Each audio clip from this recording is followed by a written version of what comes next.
Hey guys, Jengar here. Welcome to today's realistic review in which we are taking a look at the IL-10, sitting at 5.3, a battle rating, rank 4, Soviets.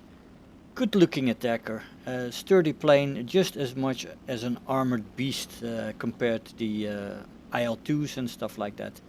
Really heavy hitter, but it looks a little bit more sleek, and they took away some of the bumps and the drag, and it's a little bit of a faster, sleeker plane, which is quite nice. 5.3 battle rating is alright, I guess, for this plane. It is, as most attackers, a little bit slow for the battle rating, and the survivability sometimes feels a little bit less than the earlier IL-2s because of the upscaling firepower of the planes on this battle rating. You can get up tier to 6.3, of course, and just most planes have 4 cannons, and it's rough and tough sometimes.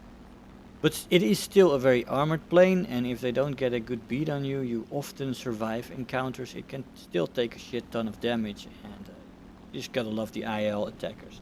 Sturmoviks, awesome planes.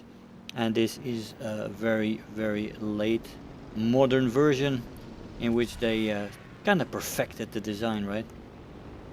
Maximum speed at sea level without WEP is 490 kilometers an hour, 516 with WEP. At 4500 meters, this is 423 without WEP and 431 with. And finally at 6500 meters, this is 356 without and 363 with. Now this is not a fast plane, that is for sure. The war emergency power does give a little bit of a speed bump, which can be nice if you're escaping towards your airfield to rearm or something and there's some diving fighters on your tail. It can mean the difference between life and death. It is not a useless weapon in any case, and it even works at the higher altitudes, that's for sure. Now what you don't want to do with an IL-10, just like with the IL-2s, is get into a head-on with them, because it's just not very good for your health. Those 23 millimeters still do the job. Now in a dive, this plane has a quite nice top speed and a red line, 684 for the red line and 690 before she rips apart. That is quite nice at this battle rating. Of course, the fighters, many of the fighters that you face will have a better top speed in a dive, but 790 before you rip is definitely nothing terrible in this plane. Control stiffening starts at 500, and you get a second tick at 600, especially in the roll compression. The elevator stays functional at these speeds, so you can definitely get out of the dive if you are in the correct position compared to the ground. If you have to roll, that's going to be more tough over 600 kilometers an hour. So at 600, 625, you definitely want to start to roll out, and if you're close to the ground. Otherwise you might crash the plane. Don't want that. Stall speed is 120 kilometers an hour. This is alright, it's quite good for such a heavy plane. This is basically a flying tank, as you know, and it is a plane that is ideally suited for the close air support role. It's built for that. The armament on the plane is good, excellent firepower, with two 23mm via 23 cannons with 150 rounds per gun, and then supported by two 7.62mm Scush machine guns with a whooping 750 rounds per gun, which is nice. You also have a turret on the thing, 12.7mm Barrison UB machine gun with 300 rounds. I would love to see an IL-10 without a gunner. I don't know if they even existed, but just when you compare it to the IL-2s, my favorites are the ones without gunners because of the awesome sustained turn rate, with which you can surprise quite a bunch of people. I would love to see that in the IL-10 as well. One without a gunner, making it much lighter, and even better in the turn capabilities that this plane also has. With the sleek design, it's almost going to be a sort of a armored fighter, and that's actually quite interesting, that idea. But we don't have that. We just have the two with the with the turrets in the back, and that is what it is. It's all right. Performance in this plane. Oh wait a minute, I forgot something. You of course have bombs and rockets on this plane. You can equip those individually, but you can also make some combos there with bombs and rockets. So it is a ground pounder in the end, but the loadouts are quite limited. I found actually not too many rockets, and just a top 250 bomb on it. For this battle rating seemed a bit disappointing, but the 23s can do some damage as well, I guess. And the machine guns for the vehicles is a lot of ammo, so that there is that. Acceleration in this plane in a straight line is average. In a dive it's good. You have decent energy retention both in the horizontal and in the vertical, which is nice. I mean, they really trimmed down the design on this plane. The flight model is quite sleek, and yeah, they removed a lot of the drag and stuff like that. So it's nice. It's still a heavy plane because of all the armor, but I think that's why it's a little better than the IL-2s and the engine, of course. Climb rate is average. Nothing too good for such a heavy plane, but nothing bad either. It's all right.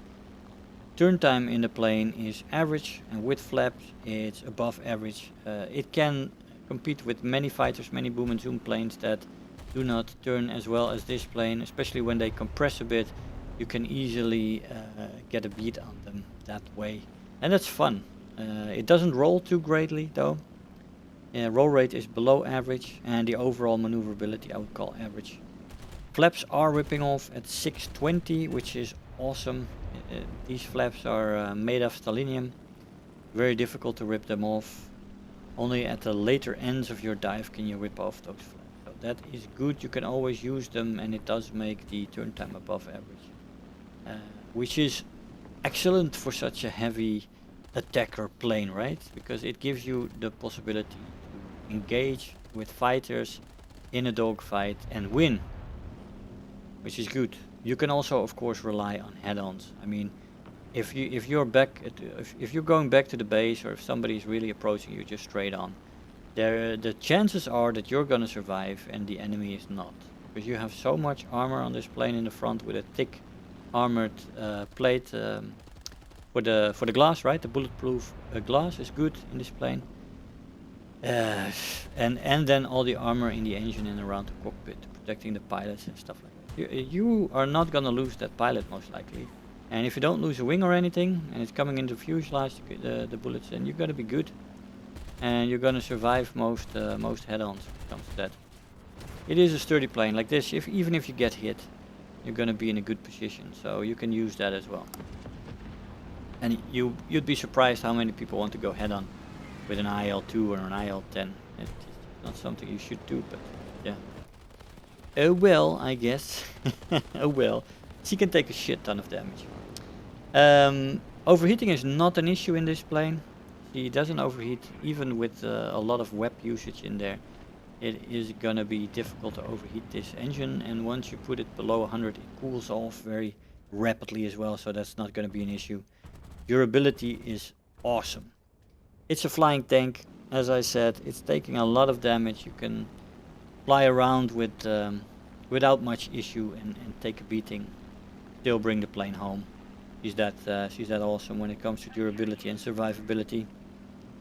The repair cost in this plane is pretty good, 6,553 silver lions for a full repair. That is nothing terrible. It is below the average on this battle rating for attackers and fighters, so I think the plane is in a good place when it comes to repair costs. Usually Gaijin likes to balance with repair costs. IL-2 is at 5.3, or IL-10, sorry. IL-2s. It feels like an IL-2, doesn't it? She is good for repair costs. Nothing strange there.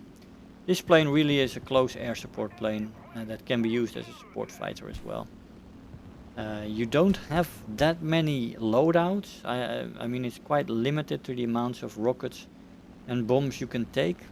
Then if you want to take combos, you cannot take 250 kilogram bombs which I kind of like to use, but only 100 kilogram bombs. So that's a downside. I think the plane should have been able to carry those two 250s with the rockets as well, but it's not a loadout option, so I guess it wasn't a loadout option in reality either, but I'm not sure about that. It's a great plane regardless, because you do have the fantastic ammo loads on the smaller caliber machine guns and on the 23 cannons. These things are good, and really soft targets are not safe from this plane, and harder targets aren't either. So it's a great plane to fly around in, and really surprise enemy fighters with as well, because it is finally again as maneuverable as the IL-2s, or at least feels that way. Might be a little bit less, who knows, but it is better at turning in any case than the IL-2Ms, which are heavier and also have the gunner. And this one is a sleek down version of that, because it does also have a gunner, but it feels much more like the original. That's why I said I would love to see this plane with its sleeked down, trimmed down flight frame, without the gunner. I think it would be awesome to fly around in that. But yeah, we're gonna have to do with the gunner. It's a lovely plane, I like it. Had some good fun in it and some good results. Way up there with the kill-death ratio. I love these kind of matches. 2 air kills and a lot of ground targets destroyed. It's awesome.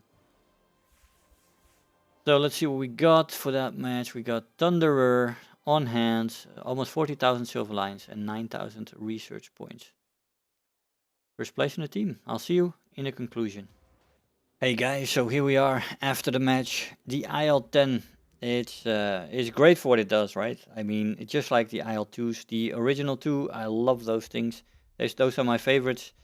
I can work with the IL-2Ms. They still do a lot of damage, but the extra weight of the gunner and the machine gun in the turret just makes it so much heavier that it's not okay. I would love to ditch that and fly the plane without that. It would be awesome, I think, especially with this sleeker, trimmed down design of the frame. It's gonna be an awesome plane to fly then, I guess, but as I don't use the gunner anyway, or hardly. I think I used it once or twice, but not too much. You get great results in this plane, usually an air kill, 1, 2, 3 air kills, and 5 to 15 ground targets, depending on how much peace you're gonna get while flying. You never know that in advance. Sometimes you have matches where you go undisturbed for 5 to 10 minutes, and other games you have 2, 3 fighters on you in the first moments of the match. Depends on who you're facing, depends if you're flying competent fighters who will climb first and will first engage the other fighters, the enemy fighters, and then come for you. Or if you've got those people that want to dive down immediately and try to get that one kill to make them happy. And if you get that, you often get 3 fighters, but those kind of situations are definitely manageable in this plane. If you get 1 or 2, you usually end up winning. If you get 3, well, it's going to be difficult, even in a fighter. But this plane is good in the sustained turn rate, and with those guns, you're going to have a lot of fun in it. I am pretty sure. Anyway, guys, close air support in this plane, or support fighter. I think it's going to be great in tank RB, this thing, with the 23s and the fighter capability. Yes. Great plane, definitely should visit it. Guys, I hope you enjoyed the video. I want to thank you all for watching, and I'll see you guys next time. Bye-bye. If you're new here, make sure to hit the subscribe button, become part of this community. If you are already a subscriber, don't forget to like the video, do leave me a comment, and if you really feel like helping out today, make sure to share the video with your friends and let them know about the channel.